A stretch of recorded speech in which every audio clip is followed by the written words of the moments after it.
দুর্গাপুজো এবং জামদানি এ যেন এক আলাদাই কম্বিনেশন। দুর্গাপুজোতে যদি জামদানি না পরি তাহলে দুর্গাপুজোটা ইনকমপ্লিট লাগে। সব জামদানি পরে চলে এসেছি আজকে সাজটা দেখাবো বলে। ফেস ক্লিন করে প্রথমে লাগিয়ে নিলাম আমি রিকোডের ম্যাট জেল ক্রিম। এরপরেই আমি ইউজ করছি রিকোডের আমি এক অফ বেস ম্যাট ফাউন্ডেশন। আর পুরো মেকআপটাকে লক করছি আমি ফরএভার 52 কম্প্যাক্ট পাউডার দিয়ে। আমি আই মেকআপ কিছু করিনি, এখানে আমি জাস্ট কাজল অ্যান্ড মাস্কারা দিয়ে পুরো মেকআপটাকে কমপ্লিট করে নিয়েছি। অ্যান্ড দেন একটা ব্লাশার ইউজ করে নিলাম, আর তারপরে একটা খুব সুন্দর লাইট কালারের এখানে লিপস্টিক ইউজ করে নিয়েছি। পুরো মেকআপটাকে লক করলাম আমি ইউ ক্যান বির সেটিং স্প্রে দিয়ে।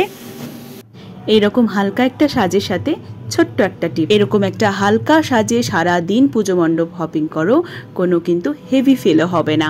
কারণ এখানে শাড়িটা যতটা হালকা মেকআপটাও ঠিক ততটাই হালকা রেখেছি। তো কেমন লাগলো তোমরা অবশ্যই জানিও। আর তোমাদের সকলকে জানাই শুভ শারদীয়ার অনেক অনেক শুভেচ্ছা। সবাই পুজো খুব ভালো কাটিও। আর আমার ভিডিও ভালো লাগলে লাইক করে দিও।